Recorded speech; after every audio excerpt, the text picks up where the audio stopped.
They forced her into marriage to punish her pride, they mocked the poor man she was made to marry, but no one in the village knew that this marriage was never about humiliation, because the man they called worthless had been waiting for years to expose the system that controlled them all, and the woman they tried to break would be the one who brought it down without raising her voice.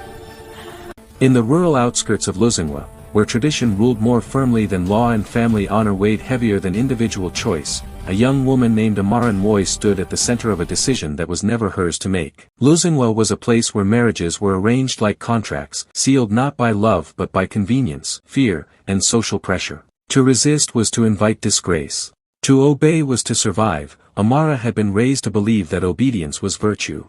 From childhood, she learned how to lower her eyes when elders spoke, how to swallow opinions before they reached her tongue, and how to smile even when her heart protested. She was intelligent, observant, and quietly ambitious, but none of those qualities mattered in Luzingwa. What mattered was that she was a daughter, and daughters belonged to families before they belonged to themselves. Her family's decline began silently. Her father's health weakened, debts accumulated, and whispers crept through the village like smoke. Pride kept them quiet, but desperation does not remain hidden for long. When a proposal arrived from Jonas Kalu, a man known only for his poverty and reclusive nature, Amara's fate was decided in a single evening discussion held behind closed doors. Jonas Kalu lived at the edge of Luzingwa. He owned little, spoke rarely, and avoided gatherings. People described him with the kind of vague language reserved for those who do not fit easily into categories. He was not openly flawed, but neither was he respected. To the village, he was simply poor, and in Luzingwa, poverty was a character judgment, not a condition. Amara protested only once her words were careful, respectful, and ultimately ignored. Her mother reminded her of sacrifice. Her uncle spoke of duty. Her father remained silent, staring at the floor as though shame had already taken residence there. By dawn, Amara understood that resistance would not change the outcome. It would only change how she was remembered. The wedding was small and efficient, stripped of celebration, no songs, no laughter, only obligation. Amara stood beside Jonas as vows were exchanged, her hands steady despite the chaos inside her. She did not look at him, she did not need to her. He represented not cruelty, but erasure, the end of a life she never fully lived. Jonas said little during the ceremony. His voice was calm, measured. There was no triumph in his eyes, no satisfaction. That unsettled Amara more than arrogance would have. She had prepared herself to endure humiliation, but not neutrality. The village judged quickly. They pitted Amara. They mocked her family. They dismissed Jonas as an unambitious burden now rewarded beyond his worth. Conversations flourished without shame. In Luzingwa, public opinion was communal property. That night, Amara entered a home that did not feel like hers. The walls were bare, the air quiet. Jonas offered her water and pointed to the sleeping area without ceremony. He did not touch her. He did not speak beyond necessity. The distance between them was not cold, it was deliberate. Amara waited for regret, anger, or resentment to surface within her. Instead, she felt something else, confusion. Jonas behaved neither as a conqueror nor as a victim. He moved with intention, spoke with restraint, and observed more than he participated. It was unsettling to realize that the man she had been forced to marry did not appear defeated by life. Over the following days, Amara noticed details that contradicted the village narrative. Jonas woke before dawn, read quietly from worn notebooks, and left the house for hours without explanation. He returned without exhaustion, without complaint. Their conversations remained minimal, but never dismissive. He asked nothing of her, yet ensured her comfort without comment. This restraint frustrated Amara. She had been prepared for suffering, not ambiguity. In Luzingwa, men asserted dominance. Jonas did not. He respected boundaries without labeling them. As days passed, the village watched closely, waiting for confirmation of failure. Whispers suggested Amara had been punished by fate. Others speculated she would return home broken within weeks. No one considered the possibility that something was unfolding beyond their understanding. Amara began to realize that marriage had not erased her identity, it had placed her inside a question she had never been allowed to ask before. Who was Jonas Kalu? And why did he carry himself like a man who had already lost and chosen something more valuable than pride? What Amara did not know was that Jonas had accepted the marriage not out of desperation, but calculation. And that the poverty the village mocked was not the absence of wealth, but the presence of patience. The revelation was approaching, not loudly, not violently, but with consequences that Luzingwa would never forget. Marriage, in Luzingwa, was meant to provide certainty. It defined roles, silenced questions, and reinforced tradition. Yet for Amara Moy, marriage did the opposite. It dismantled the structure she had been taught to rely on and replaced it with ambiguity. In the quiet house she now shared with Jonas Kalu, certainty had no place. Silence did. Days passed without confrontation, affection, or demand. Jonas maintained a routine that seemed detached from expectation. He left early, returned late, and spoke only when necessary. Amara observed him closely, not out of affection, but out of instinct. Years of restraint had sharpened her perception. Something about Jonas's restraint felt intentional, not timid. The village interpreted Jonas's behavior as weakness. Men gathered at the square and laughed at his quiet nature. Women whispered that Amara had married a shadow. No one asked Jonas questions directly. In Luzingwa, people preferred conclusions over understanding. Amara, however, began to sense the weight beneath Jonas's calm. One evening, she noticed his hands, steady, disciplined, marked not by labor but by repetition. These were not the hands of a man defeated by poverty. They belonged to someone accustomed to control, even if exercised privately. She asked him once where he went every day. He answered without hesitation, but without detail to prepare. He said prepare for what, she wondered. Jonas did not explain. He never volunteered information. He responded when spoken to, and even then, with precision. His words carried no unnecessary emotion. This unsettled Amara more than anger would have. She had learned how to survive rage. She did not know how to navigate restraint. Gradually, she noticed that Jonas kept records, neat, methodical notes written in a language of numbers and symbols unfamiliar to her. When she asked, he closed the book gently and said, "When the time is right, you will understand." Amara felt an unfamiliar sensation rising within her. Curiosity unaccompanied by fear. At night, Jonas slept at a distance. Not once did he claim marital rights. In Luzingwa, this was unheard of. Respect without expectation challenged everything Amara believed about power. It confused her loyalty. It made her question whether obedience was truly strength, or simply habit. The village grew impatient. They expected conflict, submission, or collapse. Instead, they observed stability. Amara did not return home in shame. Jonas did not assert dominance. This deviation from narrative unsettled them. One afternoon, Amara overheard a conversation at the well. Women spoke openly, assuming her silence equaled ignorance. They speculated about Jonas's inability to handle a wife. Their words were sharp, careless. Amara felt something tighten within her, not humiliation, but defense. The realization shocked her. She had not expected to defend a man she did not understand. That evening, she confronted Jonas. "Why do you allow them to speak of you this way?" she asked. Jonas looked at her steadily. "Because their words do not define me," he replied. "And neither do yours." The statement lingered. In Luzingwa, identity was communal property. Jonas rejected that framework entirely. Amara's internal conflict deepened. She had been forced into this marriage, yet she was discovering a freedom she had never experienced before, the freedom to observe without expectation, to exist without constant correction. Jonas did not shape her behavior. He allowed it. This freedom frightened her. One night, unable to sleep, Amara found Jonas awake, reviewing his notes. She noticed a map among the papers, routes, names, schedules. It resembled planning, not survival. She realized then that Jonas's poverty was not passive. It was temporary. "You knew this would happen," she said quietly.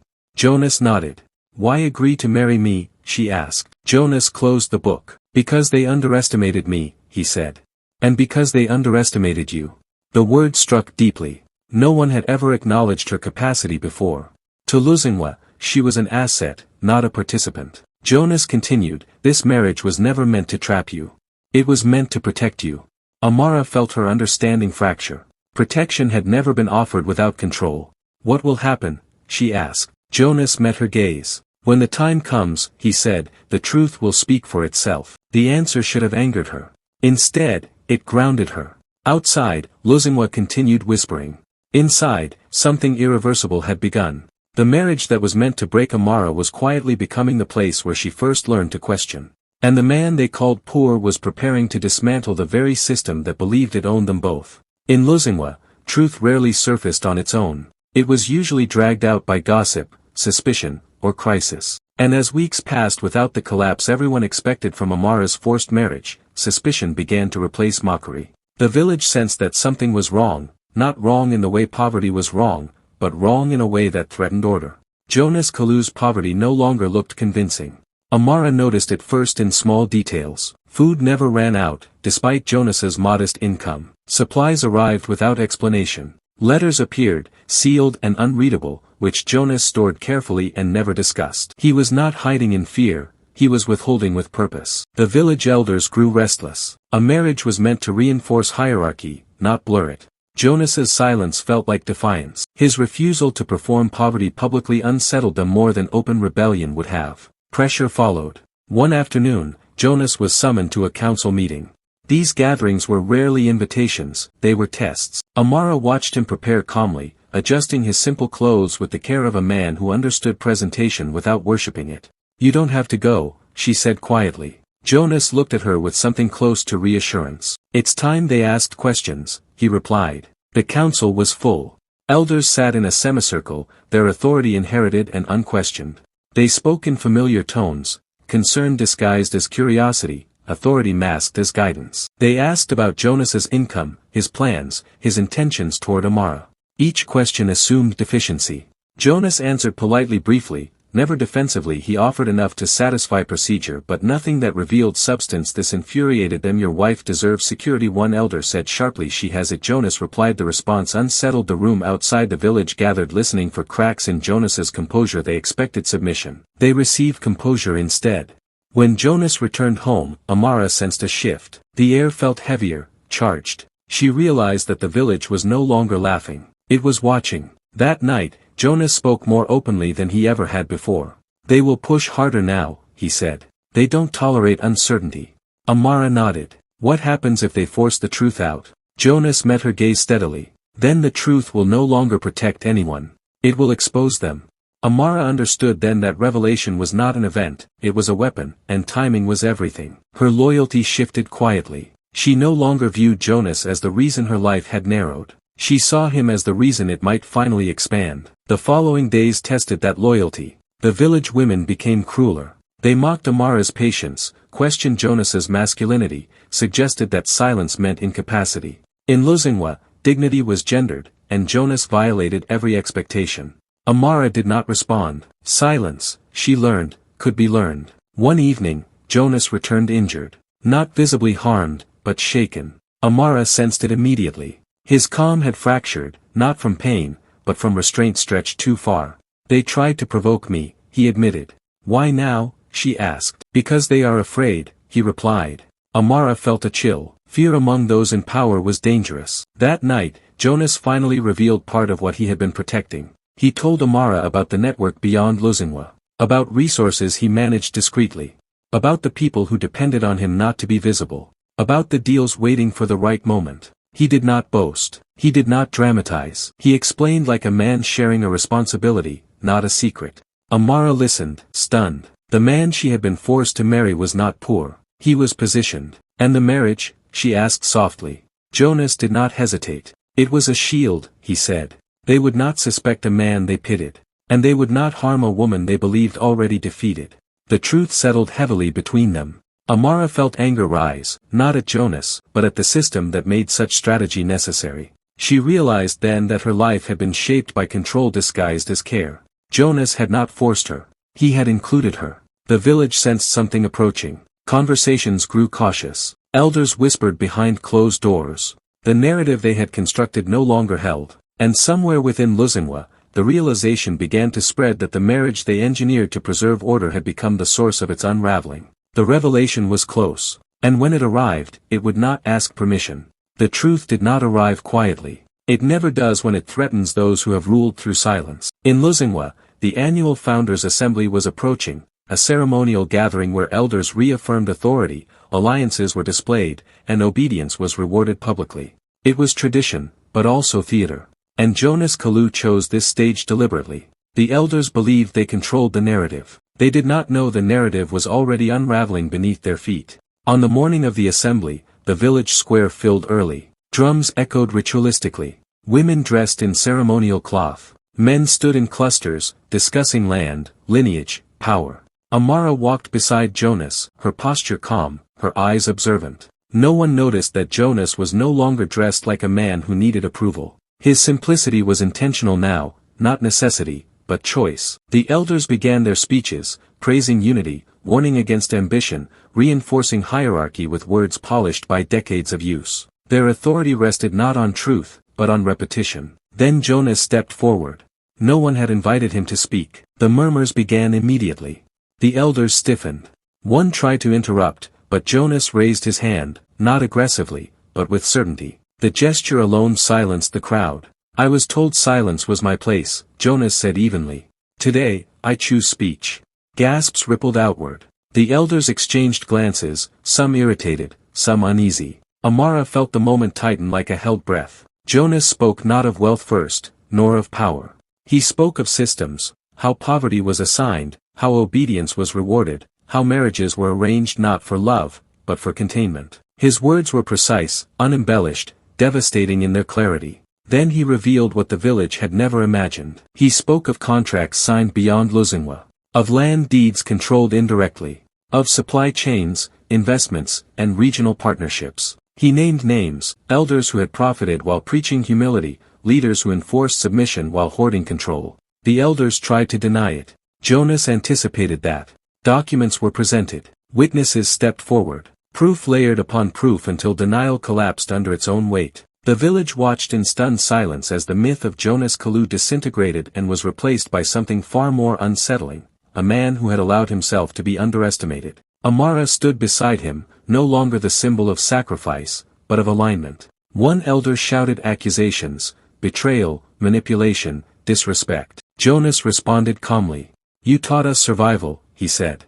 I learned it better than you expected. The crowd shifted. Respect does not disappear instantly, it transfers. The elders' authority, once unquestioned, now looked fragile. They had built it on invisibility, and Jonas had forced them into the light. But the most shocking revelation was not about wealth or power. Jonas turned to Amara. I did not marry her to escape judgment, he said. I married her to expose it. The word struck deeper than any accusation. The marriage the village had forced as punishment had become a mirror reflecting their cruelty back at them. Amara felt something break free inside her, not bitterness, but clarity. She stepped forward, her voice steady, carrying across the square. You thought you were humiliating me, she said. You were training me. Her words carried weight because they were earned. She spoke of pressure, of coercion disguised as tradition, of a life redirected without consent. She did not cry. She did not accuse. She testified. The crowd listened. For the first time, Luzingwa did not speak over a woman. The assembly ended without ceremony. No songs closed it. No blessings followed. The elders retreated, their authority wounded beyond repair. In the days that followed, consequences arrived quickly.